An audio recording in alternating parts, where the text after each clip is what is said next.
It has been an hour since the battle began, and Pildo has leveled up considerably. Dokja thinks this has put his supporting Constellation in quite a spot. He wonders how long he will be able to keep sponsoring him like this. Jijai laughs at his situation and says he seems to have aged quite already, and Dokja remembers she asked him to help them just a moment ago and is now laughing at their situation. Meanwhile, Huiwen actually fell asleep. He asks Jihai about Younghyuk, who doesn't know about him and says he is always busy. He asks her when Younghyuk entered the dungeon, and she tells him it was around 9 in the morning. Suddenly, she realized and asked how he knew about this. Dokja thought it was 8 in the evening now, so it had been about 11 hours since he had entered the dungeon. But seeing how he is still not out means he has to make his move. He calls Dakibai and asks if he can open the shop for a second, but he refuses, saying his subscriber count is skyrocketing right now.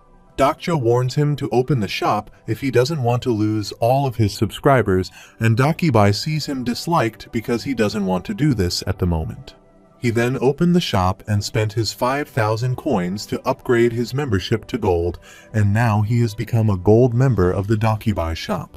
He obtained some items, and Sangha asked him surprisingly about what they were. The first item is the support contract, and the second one is the medium mana recovery potion. He has spent 15,000 coins on his purchases. Dakibai asks him why he bought that contract and remembers their agreement that he promised not to sign with a supporting constellation. Dokja ignores him and writes something on the contract in the employee's name. This is a contract that turns the employer into an employee. After some time, the third scenario again appears in front of them, which says they have to survive the monsters.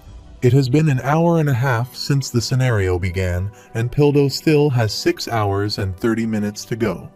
Hyunseong and Gilyong got some supplies on their way back from the restroom. Dokja thinks the constellations of Pildo's channel are mostly thrill seekers, and most of them should have left the channel already or stopped gifting his coins because of how boring it has become to watch. He has a limit to how much he can sponsor, but he wouldn't want to let his incarnation die like this. He sees a notification that Pylods' supporting constellation asks others for help, and Dokja smiles at the notification that the other constellations are snorting at the request. He calls Pildo and asks if he is just going to die there like this, and offers him to sign a contract with him.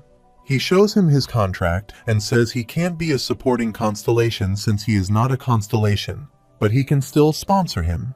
He asks him to answer him, and he will give him all of this if he signs his contract. The Constellation Defense Master is shocked by his suggestion. Dakibai is also shocked and says he has never seen anyone who has offered to sponsor a constellation before.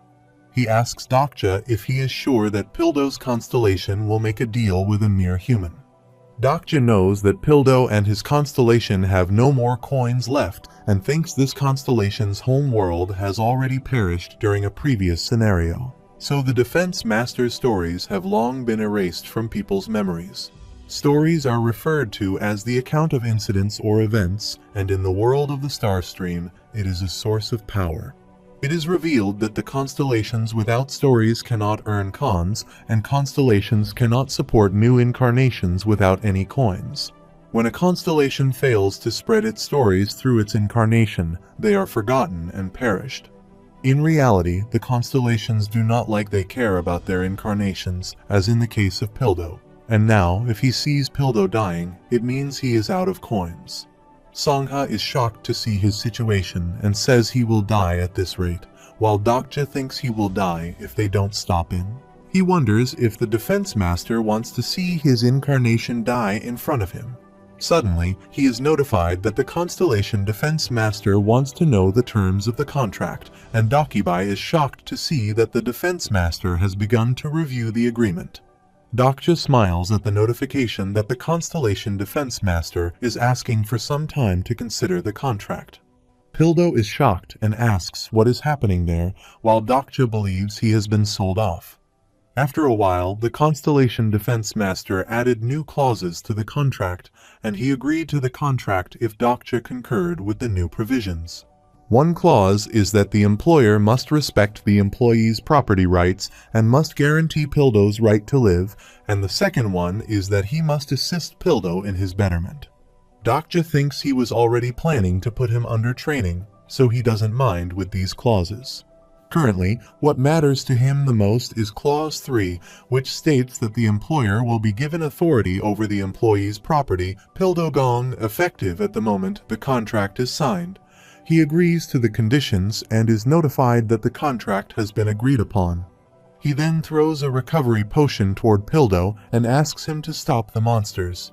He asks him to take the potion and fight, while Sangha throws her light thread toward him. Pildo takes the potion and says he will never forgive him for this, and by taking the potion, his mana has recovered. He shouts at him, saying he will kill him once he gets out of there, but Dokja has the authority to command as per the contract, so he asks him to shut up. Everyone is impressed by this skill, and Dokja asks him to get back to fighting and not mess with any of his friends. Dakibai calls him and asks if this was all he was after all this time, while he is notified that the Constellation secretive plotter is intrigued by his idea. He then leaves, saying he must be somewhere else for a while. Jihai asks him where he is going, and he exclaims that there is the man who went off to find a rare item while people are dying there. He thinks Younghyuk had let go amidst the excruciating pain, and he remembers Younghyuk gave up, and this was the end of Younghyuk's 8th regression. He is shocked to read that Younghyuk will give up soon and thinks there is no way it could have happened. Huiwen appears and asks what he is looking at while pondering why he didn't play safe when he is only in his 3rd regression. He replies to Huiwen that he is just checking his calendar, but she asks him whom he is talking about or if he is worse than Pildo. He tells Huiwen and Gilyong to go with them and leaves Hyunseong and Sangha to keep an eye on Pildo. He will stop the monsters there, so it will be safer for them, and ask them to throw him a potion every 40 minutes. He also asks them to sit back and keep an eye on him, but he is more worried about Younghyuk than Pildo. Suddenly, Jihai calls him from behind and asks where he is going. He also asks her to come with them and tells her that Younghyuk is in danger and they should help him. He thinks Younghyuk challenged Chungmuro's hidden dungeon 8 times altogether in TWSA, failed 2 times, and succeeded 6 times. He died in the dungeon during his 8th and 11th regression, but right now he is only in his 3rd regression. He asks Jihai if he went to the hidden dungeon in exit number 1 and has been there for 11 hours now. If his hunch is correct, the regressor should be headed to his demise, and he will die today. After some time, they discovered a hidden dungeon under Dihen Cinema, but it had already been found, so the discovery achievement could not be obtained. However, a new hidden scenario has arrived, and the scenario appears before them. They have to defeat the master of the cinema dungeon, and the reward is 4,000 coins. They enter the cinema dungeon, and Jihai asks him if he is sure that her master is really in danger. She asks him how he knows about this and why he is trying to save him, and a notification appears there saying the Constellation secretive plotter is curious to know why. Dokja replies that's what companions are for, and he is trying to save him because he is useful. He thinks it's no wonder that Jihai and the Constellations are puzzled to see him rush to save someone who is out for his neck every chance he gets. He is surprised that the Constellation demonic judge of fire is impressed that he is trying to put his fallen friend back on the righteous path, and Dokja thinks it looks like he misread his intentions. He remembers something Younghyuk said when his regression count reached double digits. He asks him what happened to the world after his regress, and he also doesn't know about this and says he just picked the world where the most people can be saved. Dokja thinks it sounds noble at a glance, but he says he doesn't care about the world he's abandoned. There was no mention of the worlds that Younghyuk had left anywhere in TWSA, whether it was science, magic, or whatever. He wonders what happened in a world where the regressor has died. He wonders if everything reset along with the regressor, or if the world continues to exist like a parallel universe. He thinks he would be relieved if it was the former, but in the latter's case, he is there to stop Younghyuk from regressing by death. Meanwhile, Gilyong calls him and asks him to show the posters that have been ripped. He asks others to head upstairs, and Huiwen asks Jihi if she is good with swords.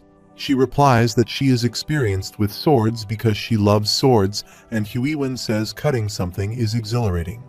She likes Jihai's sword, and she tells her that her master gave it to her and asks her to show her sword.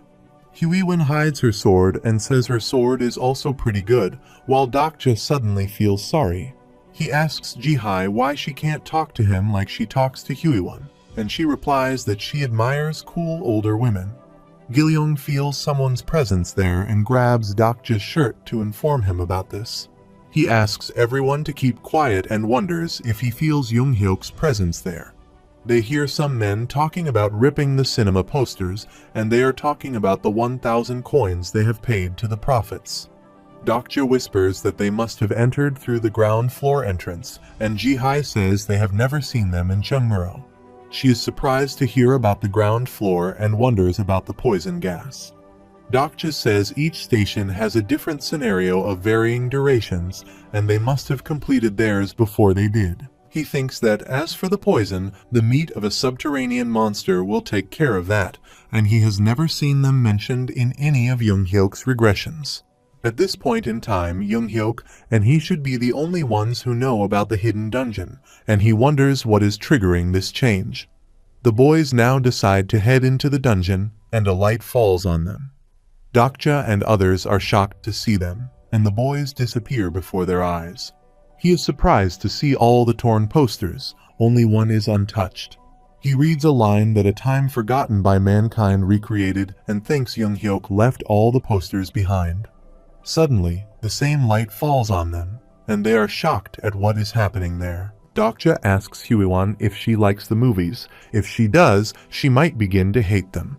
They are notified that the projection beam has shot them, and the screening will now begin for their floor. They also disappear and reach the other site.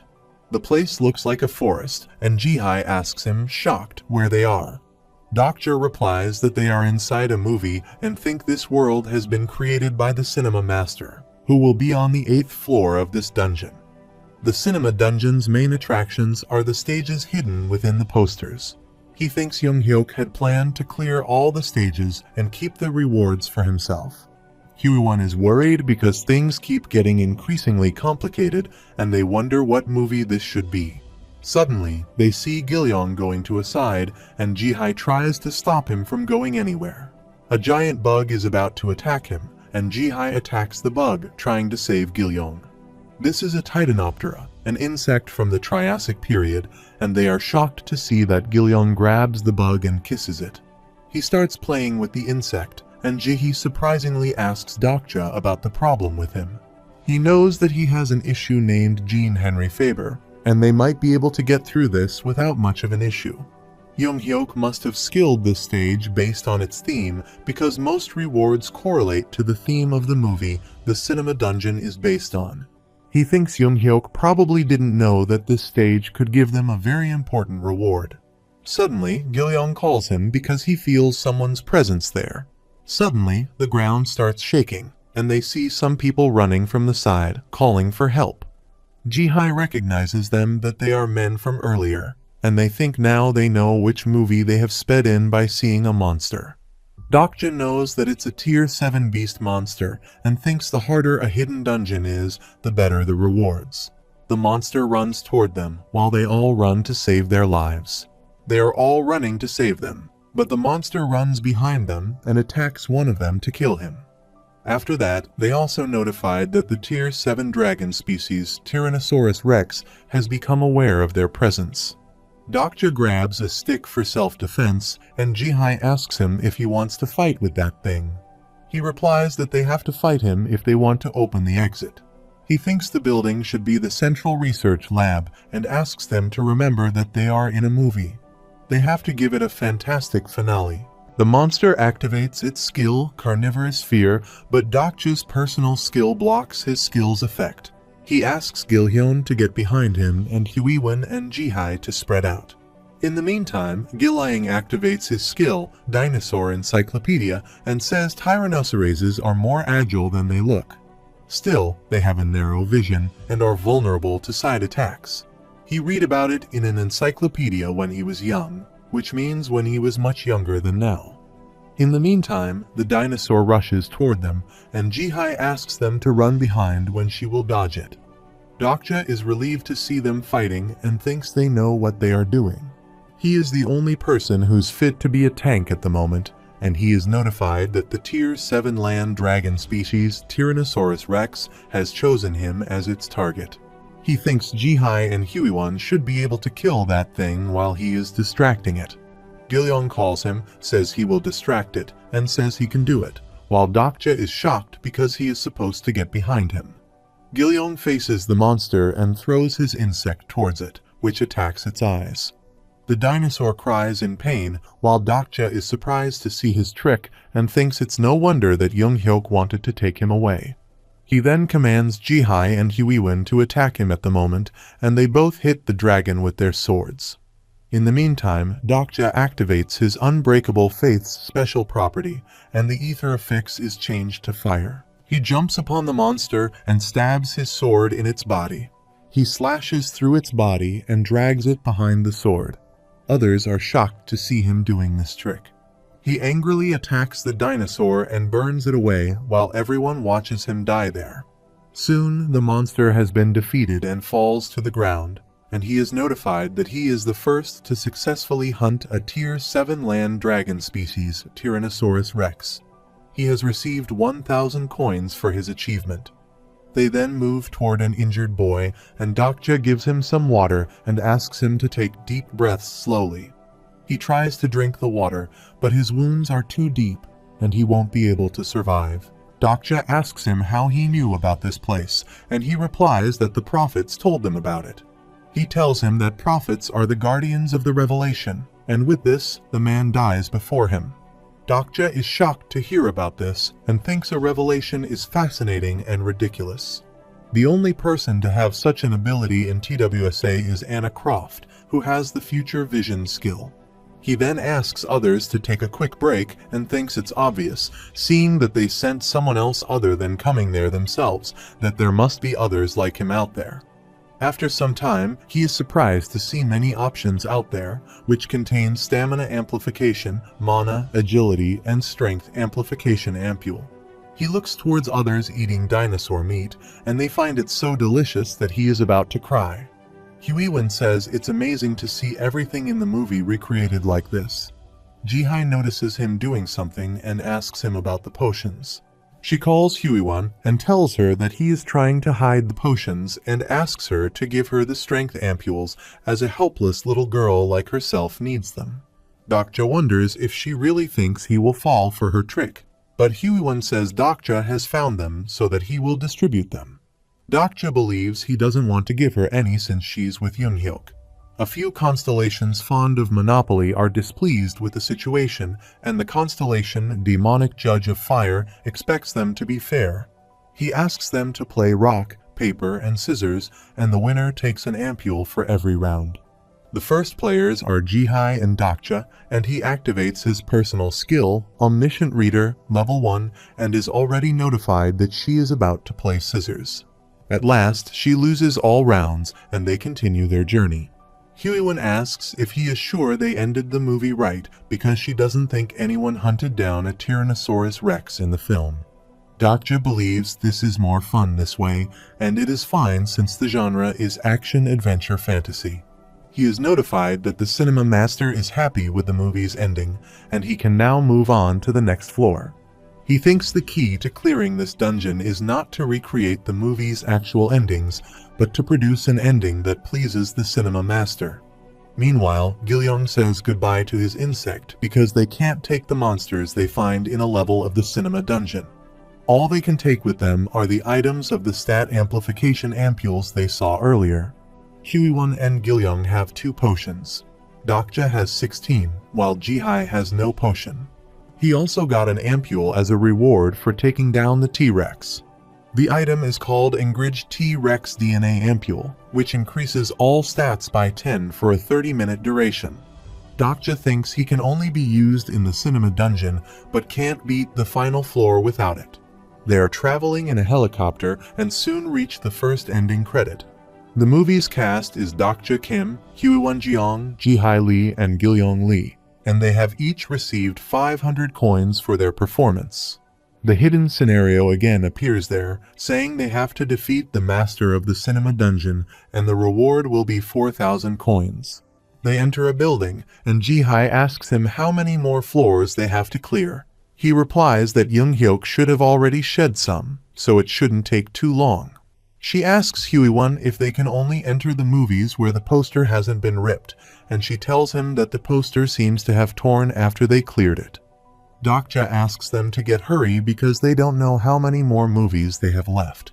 It is revealed that the cinema dungeon is a movie theater located outside exit number 1 of Chungmuro Station, and it consists of 9 floors in total, counting the one basement floor. Luckily for them, all the posters on floors 2 and 3 were torn, and Dokja is relieved that Inception has been clever and wonders how Young-hyuk cleared fighting Destination alone. After arriving on the 4th floor, they are inside their second movie. Ji-hai is not feeling well because of seasickness, and Dokja wonders how the naval warfare chose her. He remembers the point in the film where the ship sinks and Hyewon's get-up matches with the female lead. Ji-hai turns into the male barf when a man appears there, calling Gil-young Jeb Dawson. They are shocked to see that Gil-young is the film's male lead. Ji-hai says while watching him that all the lead characters have reached there and tied up the man from earlier, thinking he is the bad guy.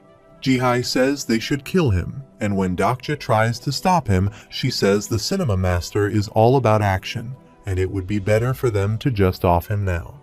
Hyewon says this is supposed to be a movie character, but the man looks like a real person. Ji-hai interrupts her and says this isn't time to get all sentimental, and it's either him or them. They are definitely alive, but he is just a character and a villain. She is ready to kill him, saying they have no choice, and stabs her sword in his chest. The notification appears there, saying the cinema master is somewhat pleased with their ending, and the door to the next floor has opened up at the stern. Ji-hai is happy she is right, and there is no time to waste since the master's life is at risk. They have reached the second ending credit, which was their nice and trick action, while Dokja is shocked at their actions. They have each received 500 coins for their performance, and Dokja is just stuck in a character and a real person. After some time, they entered 5F, the reward room, and Dokja thought there must not be any movies there. They are limited to 2 reward items per person, and it looks like this room was used to store props used in the film. Props and costumes were used by the actors who starred in various movies, but now they are no longer props. He thinks they may not be as good as a Constellation artifact, but they are well-made copies and are great items. The reward was the reason he decided to come to the cinema dungeon. They see a sword there, named a Grade Sword, created by an artisan, a blacksmith, from the Heian period. Hyewon likes the sword and says it is magnificent, sharp, and light. Dokja asks her to take it and says she finally has a proper sword now. She is sad at thinking they can only take 2 items each from there, and he asks her to pick an item for Sangha as well, and he will choose one for Hyunseong. He then picked up the Shield of Hercules replica, and the demigod Hercules used it. Suddenly, they are surprised to see Ji-hai struggling with the thunder god Thor's hammer, a grade of blunt weapon. He goes to her and says it is reserved for special people, but she claims that she is special too. In the meantime, Gil-young goes near her and tries to pick up the hammer. She tries to stop him, saying it belongs to her, but they are shocked to see that he picks up the hammer with a little effort. He asks Dokja if it is okay to keep it, and he allows it, but Ji-hai is still shocked to see this. She thinks this is unfair to her, and Hyewon asks Dokja what he will take. He picks up an armor suit that looks stuffy, but should be better than nothing. He is notified that he has gained an additional 10% damage reduction, and his enemy detection skill has been enhanced. His armor suit is called a Reinforced Armor Suit Replica, which protects both the upper and lower body and is made of solid materials. They will now go and see what their regressor Young-hyuk is up to. Unfortunately, Young-hyuk was nowhere to be seen on floor 6, and he says there may be people who still haven't seen the movie. After some time, they were lucky enough to clear the last remaining movie on floor 6. It was a thriller with a twist ending, giving them a unique reward. They have acquired the skills of book and sharp observation. Dokja thinks it's not a combat skill, but it will be useful nonetheless, and they should catch up to Younghyuk any time now. The skill allows the user to approximate a character's overall stats, and it could be useful against characters like Sangha or Gilyong, who are impervious to character profile. They find all the posters there have been torn as well, and this can only mean that Younghyuk is currently in the boss room. He hopes they don't find any more posters that are intact. They arrive in front of the poster, and the light falls on them with a notification that the screening will now begin on their floor. After some time, they reach the sea again, and he suddenly asks everyone to get down. There are many people already, and they start firing toward them. The bullets are coming from all around, and they all hide themselves behind the shield. Dokja thinks it's impossible not to know what movie this is as a Korean, and Younghyuk has left them one of the hardest movies to clear. Huiwen asks them to look toward the army of people and asks how they are supposed to beat them. Many ships are rushing toward them, and Dokja worries about seeing them, but thinks he must remain calm. He believes they may be outnumbered, but they can fight them since it is based on a historical battle. Suddenly, he felt someone's presence there and thought they were supposed to have 12 more ships. He goes to the man and asks him about the general, but he is shocked to see that the cinema master has changed the plot. Now they are supposed to win the Battle of Mongyang without General Sunsun Lee. He is worried about seeing Huiwen and Gilyong and loudly calls Jihai, but she is nowhere to be seen. Sometime earlier, he had asked her why Admiral Lee had picked her when she got seasick, and she replied to him that she had heard she was a descendant of some admiral. He discovers that she is General Sunsun Lee's descendant, who can save them in the current situation. He thinks around episode 40 of TWSA when Jijai's relations with Admiral Sunsun Lee were revealed. The small number of readers that were still around got in arms about how a national hero chose his incarnation because of their relation. He is shocked to see her hiding at someplace. He goes to her and asks if she is all right, but she is crying and uttering some words, saying she won't ever do it. Dokja observes that she is not talking to him right now and asks her to get up, but she asks him to take care of the mess since she is not feeling well. He says he knows she is not like this because she is seasick, but it was her dead friend's favorite movie, which she killed herself. She is shocked to hear this and asks how he knows about this. Dokja thinks it's not just that he knows practically everything about her, but he also knows the real reason why he was picked by Admiral Sunsun Lee when he hated the sea and didn't really care for the greater good. He thinks Jihai is actually a descendant of Admiral Lee's comrade in arms, Iaki Lee. Along with Sunsun Lee, he led the Joseon army to victory in the battles of Danghongpo and Hansando. He was one of the few men who defended the great admiral when he was framed for treason.